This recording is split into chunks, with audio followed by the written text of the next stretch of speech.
Hi guys, it's craftytinas. Today's video I'm going to show you how to do another shadow box. This time we are using an actual pocket die. That's this little guy here.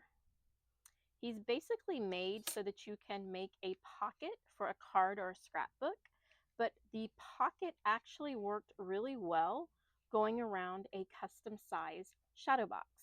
So we are using the shadow box punch board by We Are Memory Keepers. I've been making a lot of shadow boxes lately, and this guy is just too adorable. We're using small tags using another die to add our ribbon and hold on to the box, to the shadow box, so we can hang it up. This is made with multiple dies, the shadow box punch board, and very few supplies. So I've already cut out the images using the die cuts because I didn't want to bore you guys. Die cuts are little metal, sharp pieces of metal. You simply put the sharp piece on your cardstock and you run it through a die cutting machine. I will have more videos on die cuts themselves and how to use them. So in case you're interested in purchasing some of these and a die cutting machine. But for this video, it's all about the shadow box. Let's get started. I want to show you how I made it and assembled it. So the first thing you need to know is your punch board does not give you the measurements for this box. This box is rectangle. The only thing the shadow box gives you is a 2x2, a 3x3, a 4x4, and a 5x5 shadow box. That is it.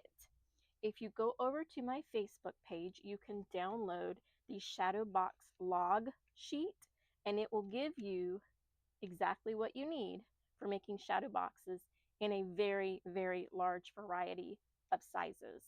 So I've done the math for you, so you don't have to. The only thing the shadow box needs is to know the starting size of your piece of paper. This is cardstock, so it needs to have a little firmness to it. My adhesive is coming off.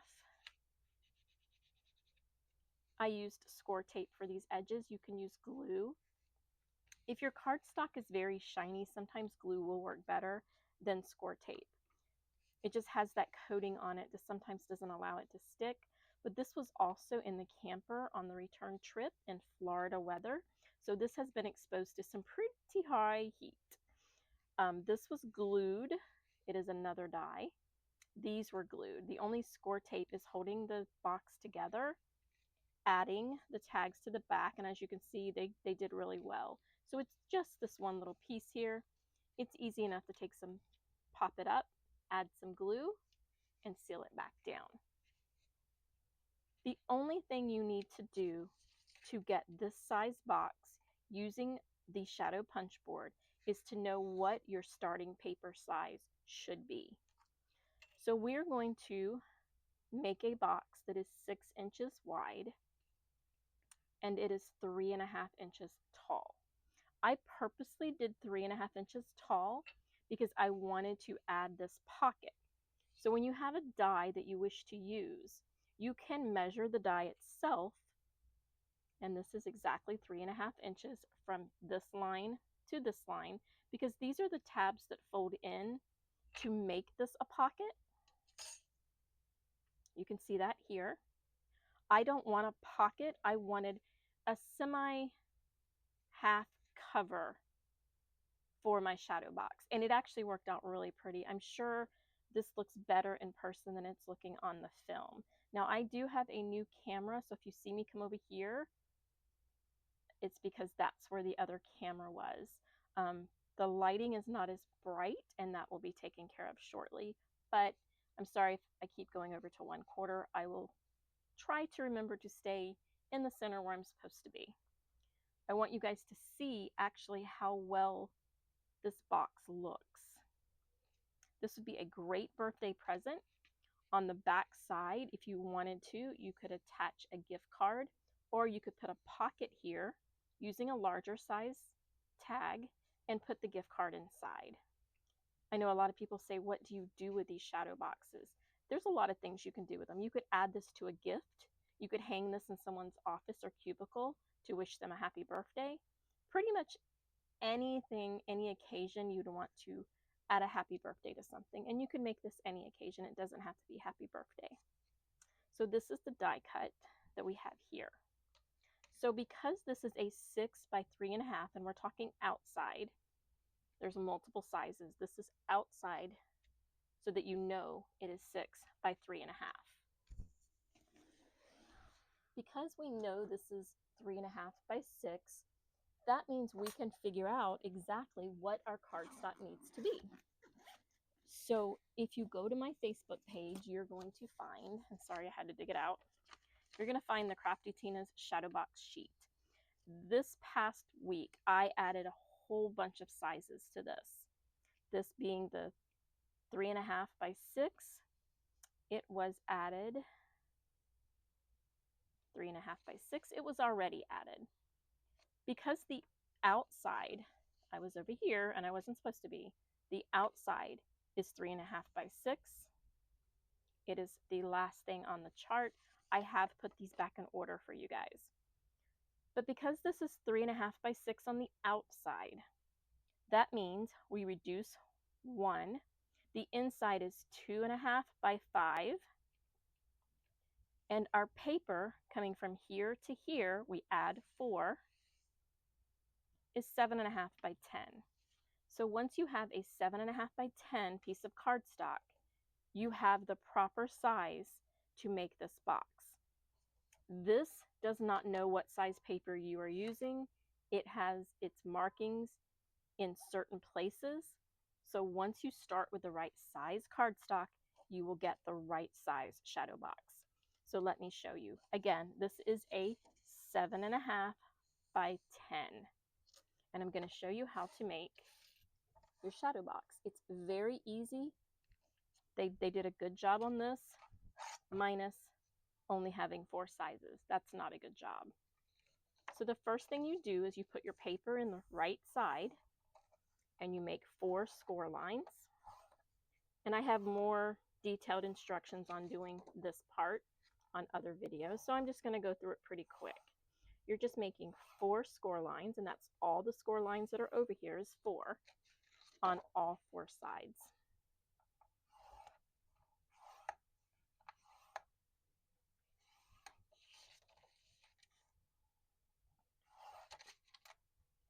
You only need to go down to the score lines themselves, so don't worry that the paper hangs off the edge. That is not it is not necessary to go past the first score line. Once you have, and I'm going to flip it over so you can see, it's 10 by 7.5, and I have 4 score lines on all 4 sides. The next step is to flip it around. I like to have this at the bottom. You can have it at the top. It doesn't matter. I start with the longest size. It's just a preference that I have. I don't think it's necessary, but it has worked really well. So using the longest side, punch, slide it to the left, punch. We've done this corner. We're going to do this corner over here. So we're going to flip it over, punch, slide it to the left, punch. Now we have both of these 2 corners done. I'm going to flip it to the long side again and do these 2 corners. Punch, slide, punch. We need to do this corner, so we're going to flip it. Punch, slide, punch. Now I have the exact shape that I need for my shadow box. I no longer need this little guy. And I love the way the little extras just stack themselves up nice and neat for you. You can use your tool to fold these lines, or you can put it back so you don't lose it. Now let's assemble our shadow box. You're going to need some score tape or some glue. This is going to be the inside of my box. I don't want it white, so I have cut a piece of cardstock to fit inside. If I wanted this to be the bottom of my shadow box, I would fold them up. But I want this to be my frame and back. So that's going to go on the bottom. You're going to fold all the score lines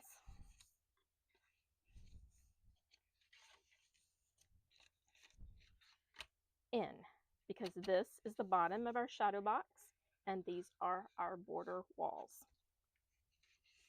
or the frame. Just give the folds a really nice smooth fold on all four sides. Just like scoring all four sides, you have to fold all four sides, all four score lines. And now we're ready to assemble. Place the side with the points first. We are going to add score tape.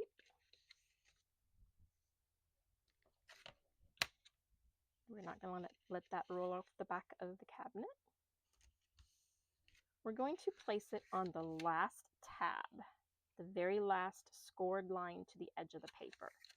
That is the part that's going to stick to the bottom. So we want to give it a piece of score tape, pretty much the entire length, because we're relying on this to hold our box totally closed. Removing the paper, we're going to roll it into its nice little square to where the score tape touches the bottom. It's a nice little square. And then we're going to flatten it so that we can press down and get that score tape to get a really good stick to there. And I'm going to the other side. So it's a nice square. We're going to remove the other paper and we're going to roll it again. Make sure it's nice and square, flatten it, press down. Now we have the top and bottom. I promise I will eventually learn where the new camera is. We're going to do the top and the bottom is nice and square. Now we're going to do the two sides. For this, we're going to put the score tape on the inside, just like that.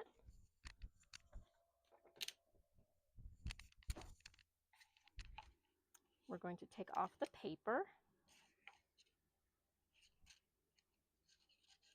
And we're going to roll that into those little pointy edges.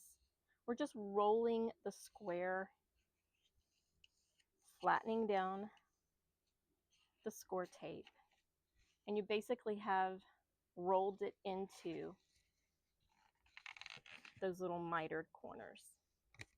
How cool is that? We're going to put a dab of glue on both sides to hold it nice and firm, but let's do the other side first. We're going to put the score tape inside the box between the two mitered corners. We're going to make sure the score tape is on this side of all the scoring lines. We're going to pull the paper off and roll it inside so that we have the little square the same as the other side. Once it fits in there, we know it's in the right place, we can press it down. And now we have these little mitered corners. See, there's a space between here. That is not correct. So we are going to take this up. Just means it's shifted.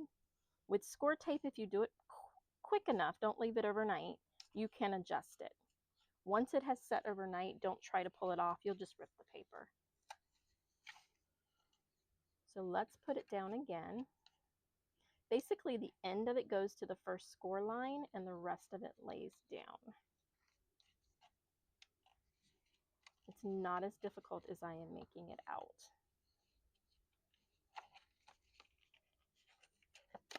It's the paper keeps wanting to roll up because I pulled it off, so now it doesn't want to be firm. But that edge goes all the way in, just like that. And then we can press it down. Now we want these to be firm So we want to put a dot of glue in each corner. And this so far has been my favorite because it is a fast grab. It is super thick, so it doesn't run all over, and it doesn't wet the paper, which is important. If you wet the paper too much, it becomes compromised and it becomes super soft and won't hold the shape. So you just hold it in place. I'm holding it this way and holding this just to give these little corners a fighting chance. I want them to be perfectly square so my shadow box looks nice and square. So once you have them tacked down, see how firm? Then come over and do the other side. And I'm just putting a dot, it's all it needs. I like a glue that sets quickly because I don't want to sit here and hold it for a long period of time. So I'm holding it this way and using my finger to push in to hold it, to hold this side in. And this is just so that my squares are nice and pointy and my frame is perfect. And that's also important if you were going to put a picture in here, you would want to make sure that it was squared. So once my glue is tacky, and that went fast, now I have my perfect shadow box. We started out with a 10 by 7.5, but we ended up with our 3.5 by 6. The inside is 5 by 2.5. And that is what we cut the cardstock to be. This is a 5 by 2.5. And I simply glue it, stick it, whatever kind of sticky stuff you want to use. I'm just going to put some of this on here. Now it stays in pretty well, so you don't have to overload it. I think I will put some on the ends. I'm just going to add some advanced tape glider to the ends so that I have something on all 4 sides. And now I can simply put that inside. And it might be slightly off. And as you can see, my glue came out on this side because I pushed too hard too fast. So we're just going to add a little more glue. Might be a good idea if you're doing this to let this sit for a couple of minutes before you add that bottom piece, if the bottom piece is snug. So we're going to give the glue a fighting chance here. I try not to hold you guys up on the videos themselves, but I really want you to see it in real time. That's why I don't do any editing, because mistakes happen, things happen. When your corners don't stay, just simply put some more glue and try again. This time, maybe hold it down a few more seconds. It's important to put it on a flat surface so that when you're gluing, you're not twisting the frame. That also helps. And there we have it. Now the next thing we want to do is you can do it 2 ways. You can put your items here and then put this on. I chose to put this on so that I would know where I want my items. So this is the die cut that I did. It's a butterfly and it's made to be a pocket. There are score lines on 3 sides. We're going to fold them down. Now it's made to be a pocket, so this is actually made to be glued on these little flaps onto a surface. And from there, you can put a piece of paper or cardstock inside the pocket. In this case, we're adding this to our shadow box. So those little flaps, because I measured before I started, works perfectly to go all the way around.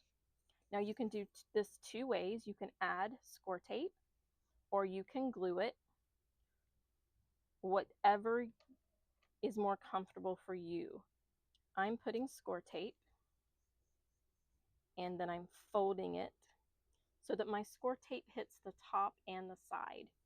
You can do glue, just don't do it in this area because there's nothing here for it to stick to. Again, I'm just going to use score tape I'm going to fold it. I'm going to use one more piece of score tape over here. And I'm going to remove the score tape, the paper off the back. And now I can add my die to the shadow box. And I'm gonna pull these out. I'm gonna stick this one first so that I can get it squared. You can use the top and the bottom to line it up, and just simply run your finger along here to get it nice and square. Then you can do the top and then the bottom.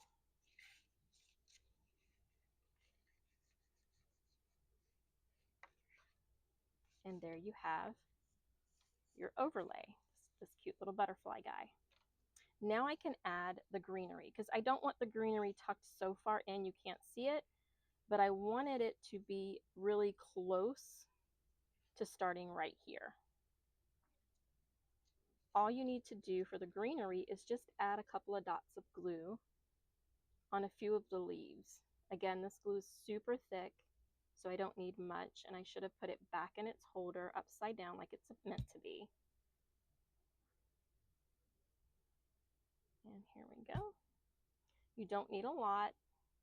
The whole thing does not need to be glued down.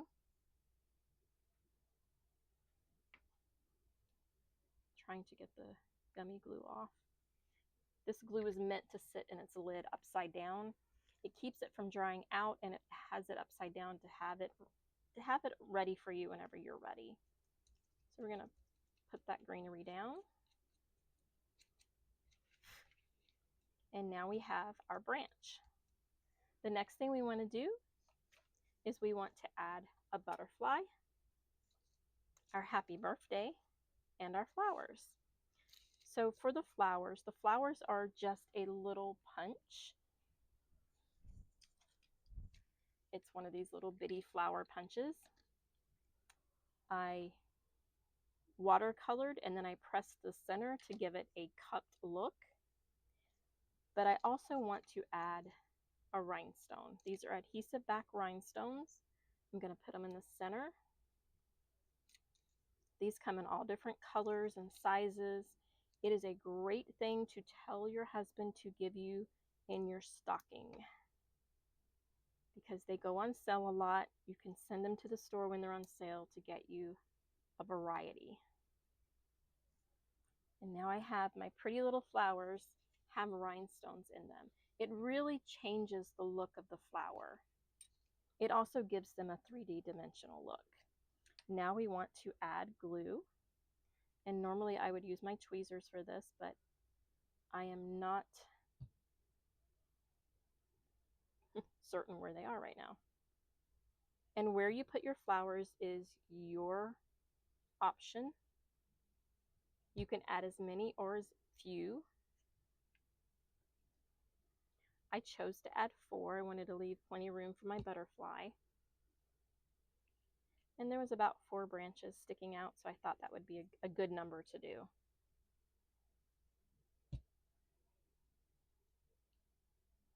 So now I have my 4 flowers. I want to do my butterfly. Now my butterfly is done with a die cut as well. It's a 3-piece set die cut. Comes with 3 different sizes of butterflies, and this is the medium size. So I like to add rhinestones to the center, and this strip of rhinestones is perfect for butterflies, and I'll tell you why. Each strip is connected. Like if I pulled up one, I could pull up an entire strip of these, if you guys can see that. So they're already connected. I'm not having to take them off one at a time. So if I want 4 of these, I can just take my fingernail and I get 4. And I can place the 4 right in the center of the butterfly. And that, to me, makes it so cute. And then I bend it on each side to give it that 3D look like he's flying. Then the only thing I need to do is add adhesive glue or foam tabs to put him down. We're going to glue him down. And I only need to put the glue in the center. Normally I would use my tweezers and just make sure that center piece gets pressed down to the paper. And once that dries, you won't be able to move him out, but you need to let him dry. The other thing I did was I added those same rhinestones here, because this is also a butterfly, and if I added them to the center, it would bring it out a little bit more. So I did 4 again. So we're just going to lift up 4.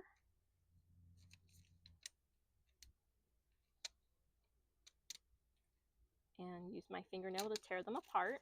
It's just a glue strip with the rhinestones stuck on it. I'm going to put my finger underneath so I can press down and not rip the paper. So now we have our rhinestones in our pretty little overlay, is what I'm trying to call this, because I don't know what else to call it. It's a pocket, but here pocket doesn't really fit. So now we need to put our happy birthday down. And I really hope one of these hasn't flown the coop. Oh, they're right there. So to put your happy birthday down, you're going to do the same thing you did with the greenery.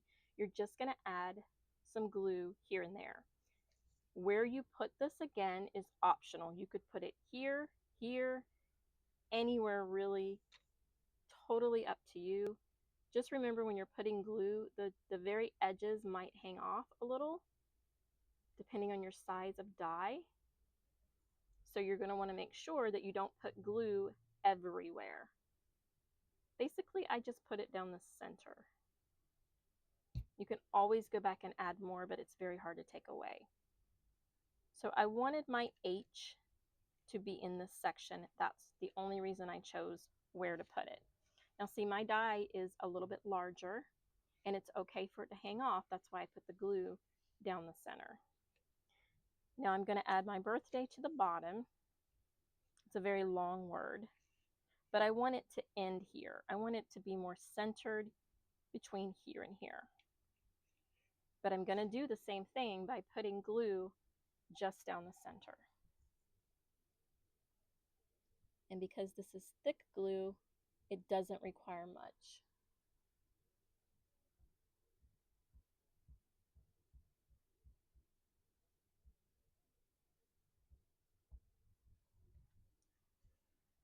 So I've basically just dotted my glue straight down the center.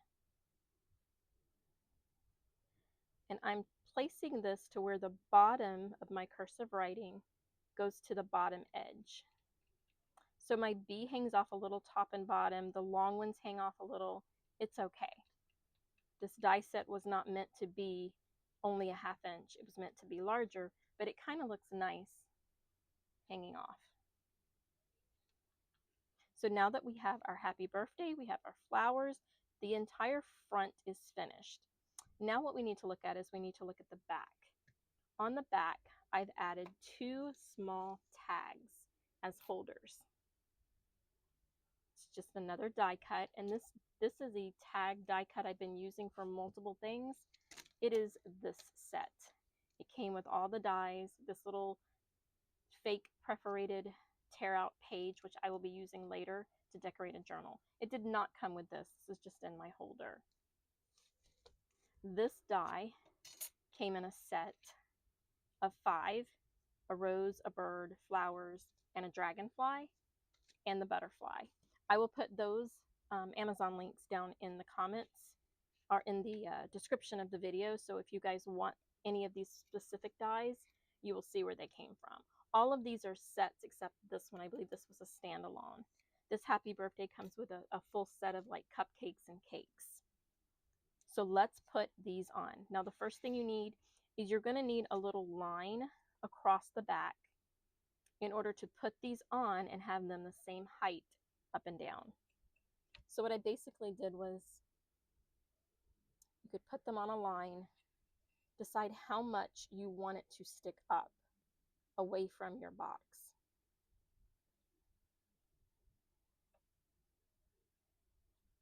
And then you're going to want to take a pencil and mark across there. Now, I do not have a pencil in front of me, so I am going to use a pen. I don't recommend that.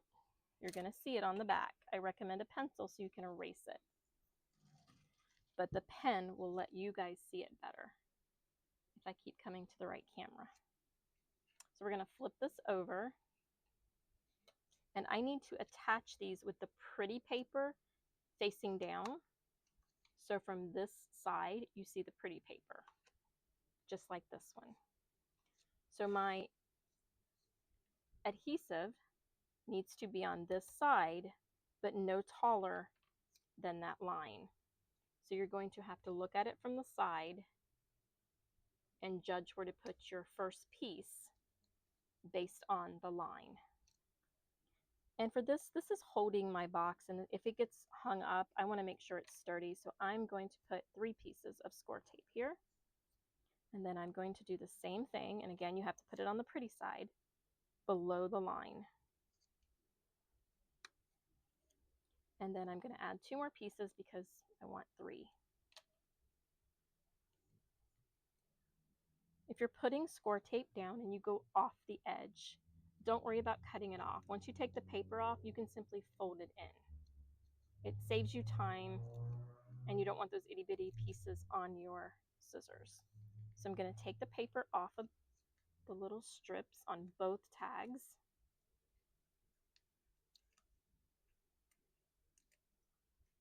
Put this here.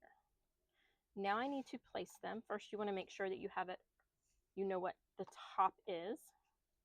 So I need to place them, and that line is going to line up with the box. But you also need to know how much space on each side so that you kind of line them up close to the same. So you can take anything you want to lay there to line it up.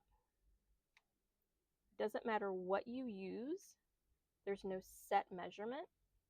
Just make sure that whatever you use on both sides. So this was a little bigger. So it was more of the thick edge. So I'm going to make sure I use the thick edge over here. And again, when it's flipped over and hung up, you're not going to notice too much of a difference. The only thing you need to do next, and I don't have this on my desk, is to put the ribbon in. You're simply going through the little holes, and the ribbon is optional. You can leave it exactly like this and use push pins or magnets to hang it from the tags itself instead of using a ribbon. That will give you options. If this was more for a guy than a girl, you may want the option of not having a ribbon. You could use a little leather strap or simply not put the ribbon there and allow it to be hung by the 2 holes. That is how you could do this one. If you took the largest tag and you cut it out, it could be in matching or unmatching paper. If you added this to the back and only put adhesive on 3 sides, you could have a pocket here for a gift card. It's a great way to give something that's similar to a greeting card, but not quite just a card.